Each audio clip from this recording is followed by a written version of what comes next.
Have you ever felt like people don't really like you? Or maybe it doesn't even go that far, but you look at somebody else and say, oh my gosh, everyone likes them. How can I be more likable like them? What if I told you that it's not just something that you're born with, but there's actually tools and tactics that can make you a more likable person? In this episode, I am going to get into the science a little bit and also give you 6 ways that you can become a more likable person yourself. Hey, I'm Zoe Asher, a friendship coach who has spent the past 15 years sharing over 500 meals with strangers, studying what it takes to build extraordinary friendships to help you level up yours. So the genesis of this episode came from a question that I was asked last week at a creator conference, and it was the first time I'd ever been asked this question, so I was very caught off guard by it. The person came up to me and said, from what I have observed, everybody is coming up to you and wants to have a conversation with you. I don't even know what you do, but I know that you're a likable person. How could I become more likable like you? I was floored by this question and also very honored by it because I knew exactly how they felt. I remember the exact moment and day in my life where I realized and confronted my reality that I don't think people really like me. I think that there's some stuff I need to work on. And I decided that I want to become a more likable person, not to manipulate anything, not to gain anything, but in order to become a more confident person. I wanted to be someone that people wanted to be around. And I also wanted to find other people that I wanted to be around. And if you're someone that other people don't want to be around, it's going to be hard for you to find friends, because friendship is 2 people that choose to grow together and want to spend time together. So it's going to be hard to make friends if you're not liked. And so once I came to that conclusion, I started studying how to become a more likable person. I'm serious. Like, I was that level of nerd. I was like, there's got to be something to this. And Vanessa Van Edwards from the Science of People YouTube channel talks about this famous study often. But when I heard it, I was blown away because it felt like my whole life made so much sense. It changed how I saw really the world. She talks about this study where the goal was to find out what makes people likable. And it was a pretty nuanced study, but the results of the study found that what makes someone the most likable person is that they have the biggest list of people they like. Now, in case you're confused by that, basically, people want to be around people that make them feel liked. So to become a more likable person, you have to show someone that you actually like them. I'll come back to that in a second. Because before I even go there, I had to go through a mindset shift. And so as I was sharing, what I believe has helped me become what other people consider to be a likable person is how I mentally prepare. I mentally prepare before I go into a room of people that I either do know or don't know. Because I have social anxiety. I have many videos that talk about this. And I'm also an introvert. Yes, I can turn it on and act like I'm an extrovert, but honestly, I recover alone.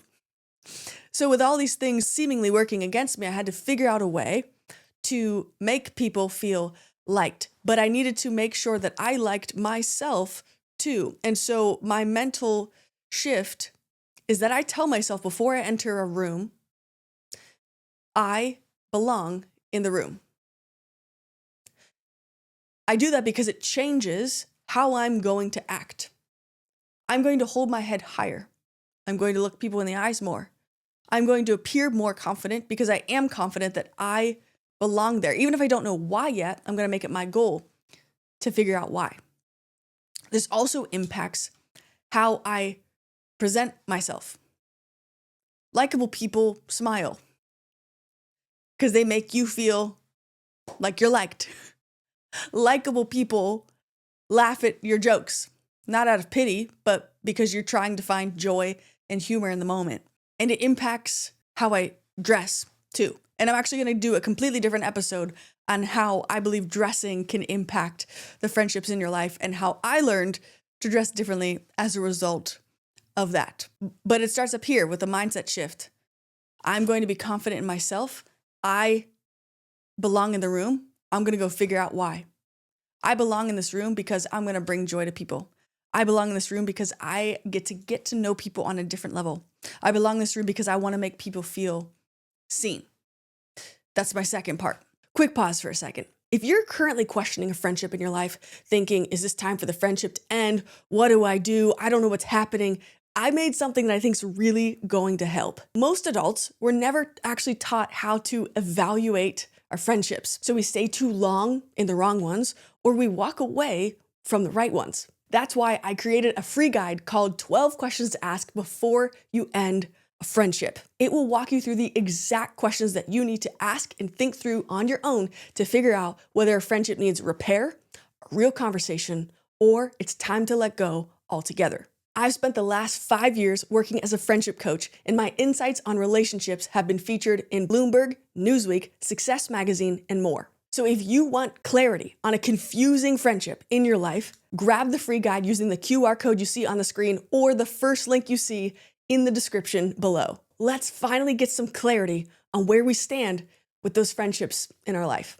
When it comes to being a likable person and making others feel liked, it is my singular goal when someone is in front of me to be extremely interested in them and their life. Being extremely interested means that I am genuinely curious.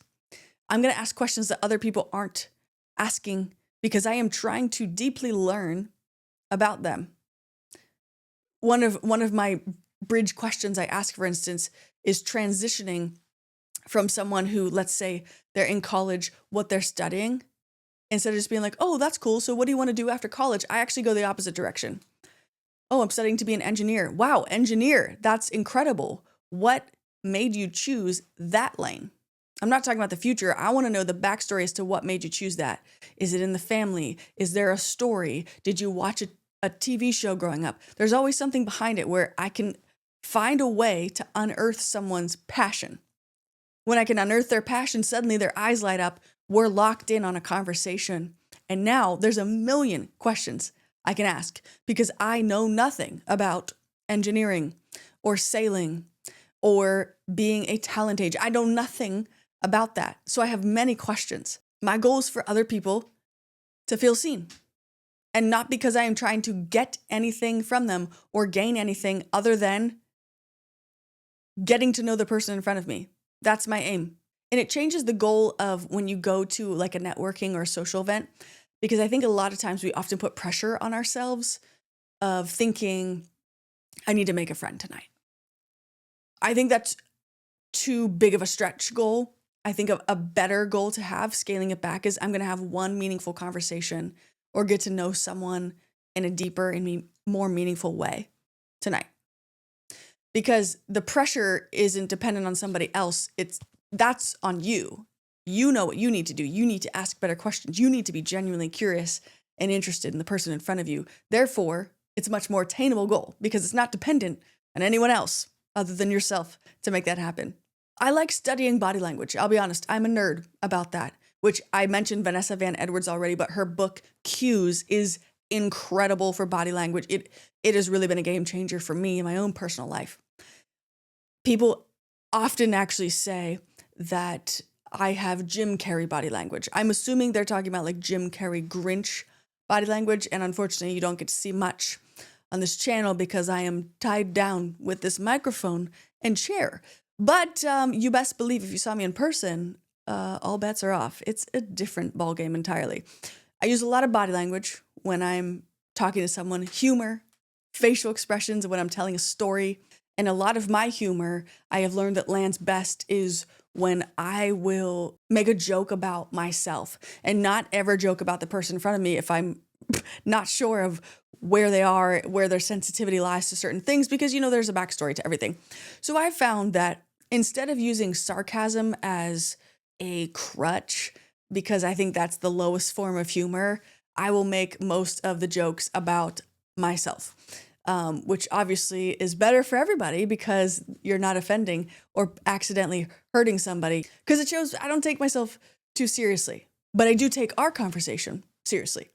Okay, fourth tactic, and if you just watch the previous video, then you understand where I'm coming from. If not, click up here. It's about generosity and reframing that generosity just isn't about money and how it's the glue to all friendships.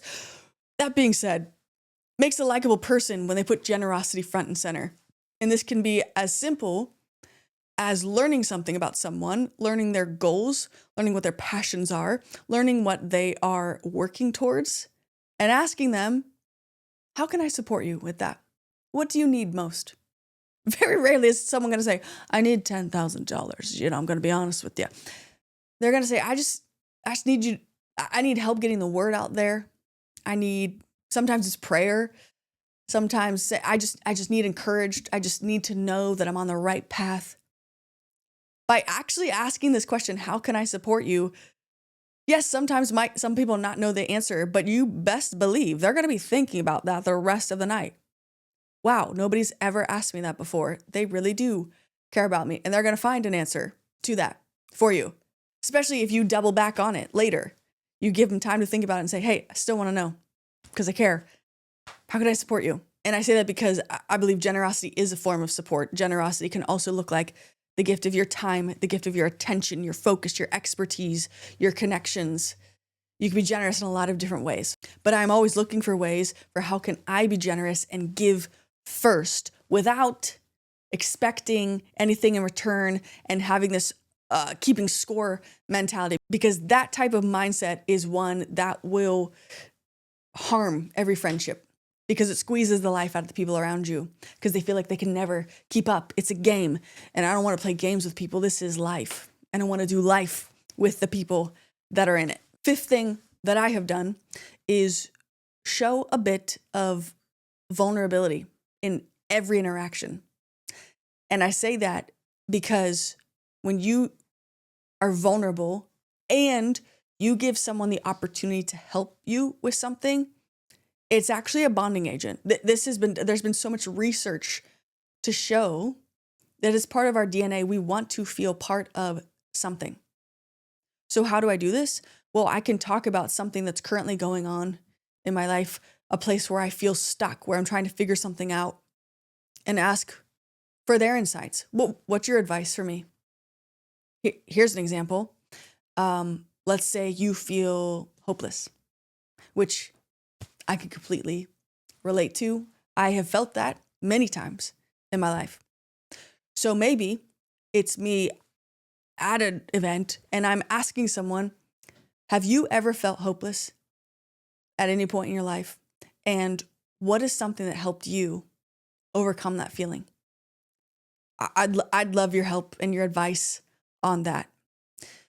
If you're thinking, oh, nobody will want to help me, that's so, I don't want to bother people. I don't want to burden people. Your brain is lying to you, okay? I'm sorry to tell you, but your brain is lying to you. You are not a burden to somebody by asking for someone's advice on how to feel less hopeless. People want the gift of an opportunity to encourage somebody. Truly, we do. And that's the majority of people. Yes, maybe it's not everybody. Yes, maybe there's certain people who can weaponize it. That's not who I'm talking about. Yes, maybe you have to share a little bit of vulnerability to find out, can this person be trusted or not? Yes, no, maybe so. Tell them a little bit about what's going on. You can be vague, and based on how they respond, you can share more. But likable people are people that aren't afraid to show their authentic selves and call themselves out when they're not killing it, when they're struggling with something. That makes someone really likable because we can see ourselves in that person. Oh, thank God. They're not wearing a mask. They're not wearing a facade. This isn't Instagram perfect. I don't know why my voice changed, but you get what I'm saying. And the sixth tactic I have used to become more likable is a form of mirroring, but more specifically, this has to do with love languages. I pay attention nowadays to what might be someone's love language, and I try and reciprocate that. Now, I'll give you an example. And if you haven't heard of love languages, I would recommend you Google it and figure out which of the 5 love languages is yours, because this is a door for an open conversation you can have with your friends, and it will deepen your level of connection when you learn what makes someone feel most cared for. That being said, love languages. Let's say I'm in a conversation with someone and they're talking to me and they're just like a fire hydrant of encouragement. What I'm picking up on is, whoa, they're really good at encouraging people. I wonder if, because they're so good at it, their love language is words of affirmation. That's how they know. That's why they know how to give words of affirmation so well. So what I've found typically is that someone's love language is the thing they're best at.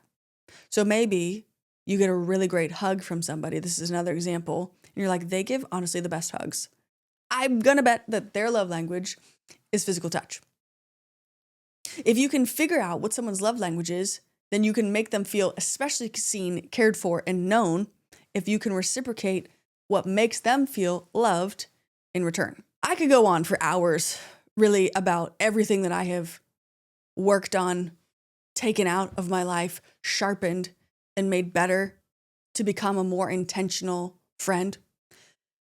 But these are the first ones that came to mind. And so I wanted to share it with you because I just wanted to share that there's nothing special about people that are likable other than their intentionality and their authenticity. That's what's special. And it's not something that's so inaccessible that we all can't become like that. I think that's the best part about it, is that you don't have to feel stuck and stay stuck where you are. And if you are someone who resonated at the top of the episode when I said, if you feel like people don't like you, hello, that was me. I want you to know I was that too. And I believe that you are worth becoming and leveling up who you are as a person so that your friendships level up too. We can all choose to grow and get better at something in our life every single day. And I'm hoping that at least one of these takeaways hits with you where you're thinking, oh, I can start that this week. Maybe I have looked in the mirror and I have realized people have told me I have RBF. Maybe I need to start smiling more. Maybe that's your takeaway. I just want you to know this is accessible to everybody. And I believe in you. You might not believe in yourself yet, so I'm going to believe for you until you do. You're worth building incredibly rich friendships, and I cannot wait to see and hear how you are going to put into practice making someone feel liked, known, and seen so that in turn, you become a likable friend too.